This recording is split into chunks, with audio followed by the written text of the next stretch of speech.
mind. Oh,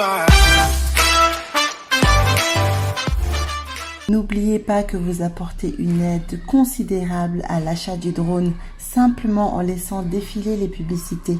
Merci d'avance et bon visionnage. Hello world et bienvenue sur ma chaîne Havik. Moi c'est Sensei Emilia ou S pour les intimes et sur cette chaîne on parle de voyages, de rencontres sans se ruiner parce que je suis persuadée que cette formule magique va contribuer à ton épanouissement personnel.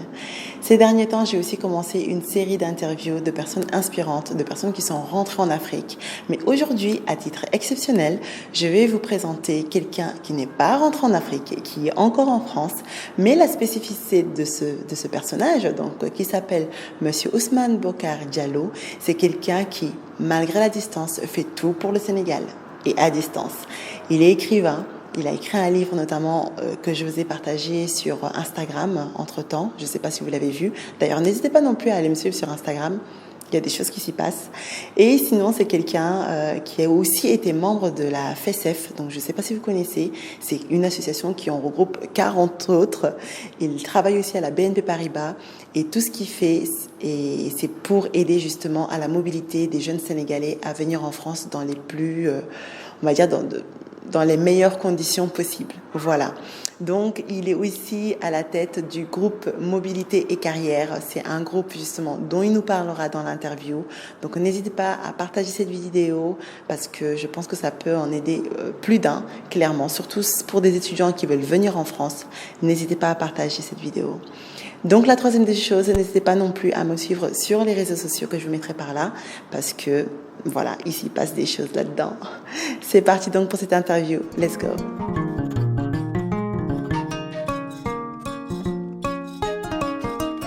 Je m'appelle Ousmane Bocar Diallo, je me présente avec plusieurs casquettes. Je suis financier, je travaille dans un groupe bancaire en France.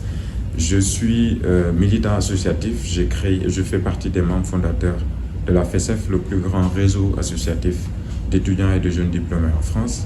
Et ce réseau, aujourd'hui, a mis en place plusieurs partenariats institutionnels, publics et privés, notamment Campus France, le ministère de l'Enseignement supérieur du Sénégal, le service de gestion des étudiants et aussi des partenaires comme l'OFI qui accompagnent dans le retour au pays et pas mal d'autres associations des autres communautés africaines comme les Maliens, les Guinéens, etc. Je suis aussi à la tête d'une entreprise qui accompagne dans le logement étudiant en France. Nous sommes dans plusieurs pays de l'Afrique de l'Ouest et nous sommes en partenariat avec le groupe Studeli qui propose les AVI, Campus France et d'autres agences qui nous représentent dans certains pays comme le Mali, la Guinée et le Niger par exemple. Et là récemment j'ai sorti un livre qui s'appelle Mobilité étudiante et professionnelle en France, enjeux et réalité pour le Sénégal. Ce livre revient sur tout ce parcours associatif et sur des retours d'expérience par rapport à tout ce que j'ai eu à faire et les conseils que je peux prodiguer à nos jeunes frères et sœurs qui ont un projet d'études en France.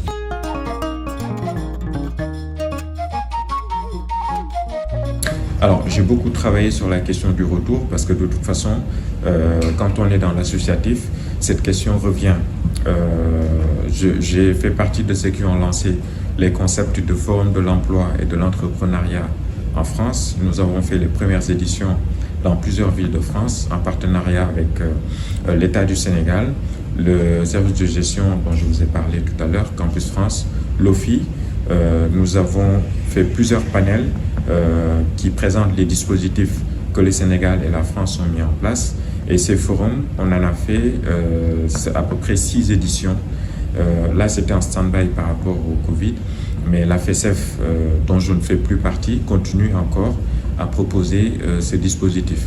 Au-delà de ça, par rapport à mon réseau, aujourd'hui, j'incite beaucoup et j'oriente beaucoup les jeunes qui veulent revenir à travers des entreprises avec qui on est en contact toujours, des cabinets de recrutement et on essaie de faire le lien entre ces recruteurs. Parfois, c'est des agences privées, parfois, c'est des ministères, parfois, c'est des entreprises privées qui cherche beaucoup les profils établis à l'étranger. Parfois, c'est l'OFI qui est dans sa campagne de recensement des volontaires au retour. Nous les orientons et participons à la promotion de leur dispositif pour recruter ou pour accompagner dans l'entrepreneuriat à travers l'accompagnement technique et le financement de projets qu'ils mettent en place.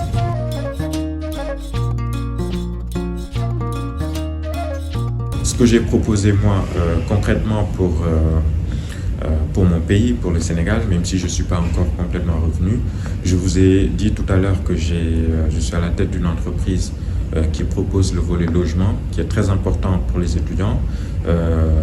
Tout le parcours associatif qu'on a eu à faire, c'était la problématique à résoudre. Donc là récemment, après plusieurs démarches, plusieurs tentatives avec plusieurs bailleurs, on a pu avoir un contact qui a des disponibilités qui sont concrètes pour l'étudiant africain. Et c'est un potentiel à peu près de plusieurs milliers, 3000 logements pour cette rentrée, pour les étudiants africains que nous pouvons accompagner dans un premier volet.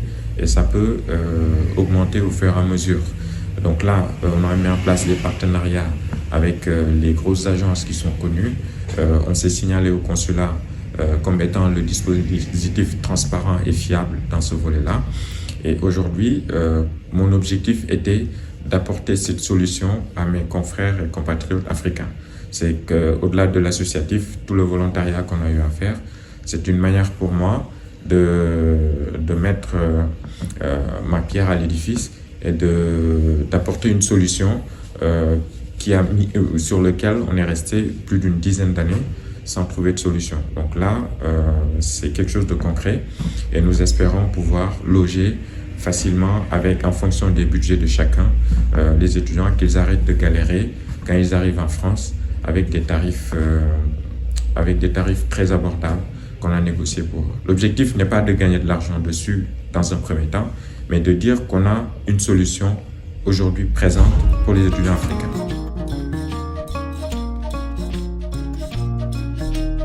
Alors, ce que je pourrais donner comme conseil pour ceux qui veulent revenir, c'est de savoir que l'Afrique est l'avenir de demain. Ça, tout le monde le sait. C'est pas la peine de revenir sur les chiffres, c'est pas la peine de revenir sur le potentiel. Il faut juste s'accrocher en se disant je prends mon courage et je prends cette opportunité d'être africain et je vais l'utiliser pour pouvoir déjà avec un double objectif apporter quelque chose à mon pays et contribuer à son développement économique. Ensuite, de dire j'ai réussi dans mes terres natales. Ça, c'est très important de revenir avec ce bagage intellectuel, de revenir avec cette expérience à l'international, de revenir pour partager cette expertise qu'on a appris ailleurs. Ça, c'est hyper important pour les jeunes qui sont ici, pour la population africaine. Et aussi, l'autre volet, c'est de dire je suis revenu pour participer à la transformation de ces ressources qui sont aujourd'hui partout en Afrique et qui sont inexploitées. On peut être ingénieur informatique, informaticien, on peut être dans l'agrobusiness, on peut être dans, par exemple, la culture, on peut être dans l'art, on peut être dans tous les domaines et dire qu'on a aujourd'hui la possibilité de réaliser quelque chose dans le continent et dans son pays. Par contre, très important, il faut être patient. Il faut être patient parce que quand on débarque, on n'a plus les codes de la société. Quand on débarque, on n'a plus les repères pour pouvoir dire « je peux faire une démarche facilement ». Quand on débarque, on n'a plus les aptitudes sociales du pays. Donc, il faut s'adapter, il faut être patient. Et par expérience, moi, ma boîte, je l'ai créée en 2016. Jusqu'à aujourd'hui, je peux vous dire que je n'ai pas fait le chiffre d'affaires attendu. Pourquoi? Parce que j'ai été patient, j'ai essayé de trouver les partenariats solides qui me permettront de pouvoir dérouler. J'ai pris le temps de comprendre le marché sénégalais, bien vrai que je suis sénégalais, et le marché africain.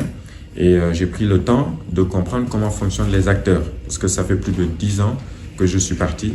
Donc, pour pouvoir opérer, il faut comprendre comment fonctionnent les acteurs.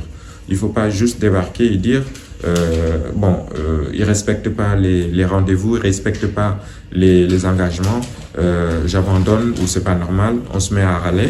Non, on est en Afrique, il y a des réalités. Quand on arrive avec son modèle, il faut l'adapter au modèle existant, local. Il ne faut pas venir dégager le modèle local, vouloir imposer son modèle. Ça ne marchera jamais. Donc il faut toujours s'adapter, il faut garder son réseau, il faut savoir mettre en place son réseau aussi, le cultiver.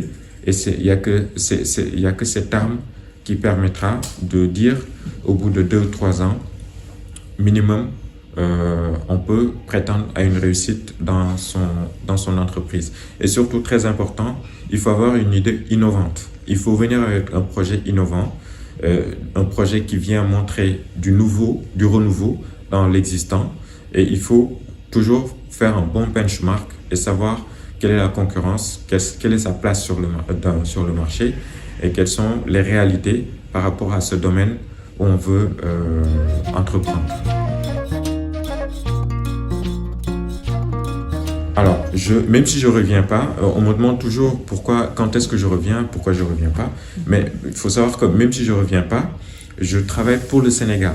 Toutes les actions que je fais depuis que je suis étudiant jusqu'à ce que je sois entrepreneur, salarié, je m'arrête pas un week-end où je ne traite pas une question de quelqu'un qui a un besoin dans le domaine associatif ou dans le domaine entrepreneurial ou dans le domaine, on va dire, réseau. Tout ce que je fais, c'est l'Afrique. Tout ce que je fais, c'est le Sénégal. Au-delà de mon travail, mais dans mes temps perdus, mon téléphone, mes actions, c'est toujours le Sénégal. Donc, moi, je considère que même si je ne reviens pas, je fais tous mes allers-retours que je fais entre le Sénégal et la France, je fais des actions pour mon pays. Et ça, je n'ai pas arrêté depuis une dizaine d'années.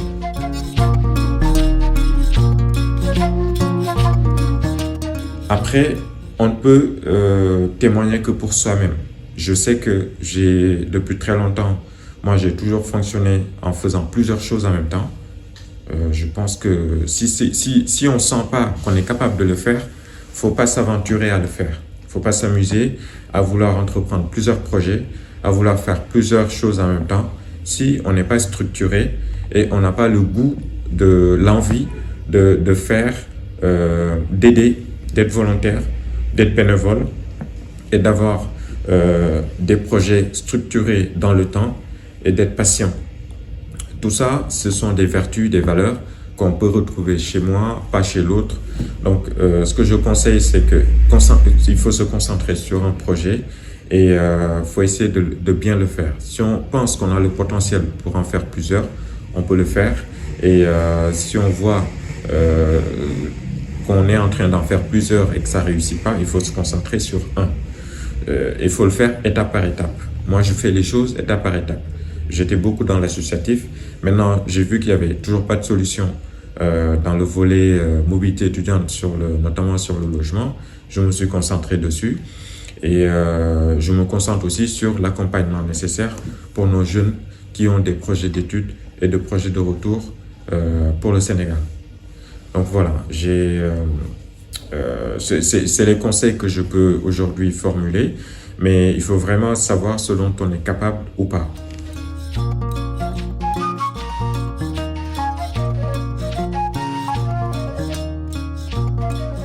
C'est beaucoup plus simple avant, parce qu'aujourd'hui, vous avez beaucoup de concurrence et vous avez pas mal de prétendants au recrutement des diplômés de l'étranger. Donc, quand vous avez un projet de retour, vous allez être en concurrence avec plusieurs prétendants et vous avez aussi la concurrence locale. Il y a beaucoup plus de formations au niveau local qui peuvent concurrencer l'international. Vous avez beaucoup plus de compétences au niveau local qui peuvent concurrencer les expériences professionnelles à l'étranger, notamment au Sénégal. Donc, avant, c'était une denrée rare. de trouver un diplômé expérimenté de l'étranger qui revient. On lui déroulait le tapis rouge. On a fait des forums de l'emploi où il y a des entreprises privées qui venaient chercher depuis la France. Maintenant, il n'y en a plus beaucoup parce qu'on arrive à trouver ce potentiel ici au niveau local. Maintenant, la différence, j'ai envie de dire, c'est vraiment de montrer un plus. Et le plus, c'est par rapport à votre personne, c'est par rapport au fait que vous avez un réseau, c'est par rapport au fait que vous êtes... c'est banal ce que je vais vous dire, mais vous parlez bien, tout simplement. Ça peut faire la différence. Vous communiquez bien, vous avez une approche relationnelle qui est différente de ce qu'on peut trouver au niveau local. C'est des petits détails, mais qui comptent. Donc ça peut faire la différence et ça peut vous faciliter le retour. Mais je suis d'accord avec vous, avant c'était plus simple.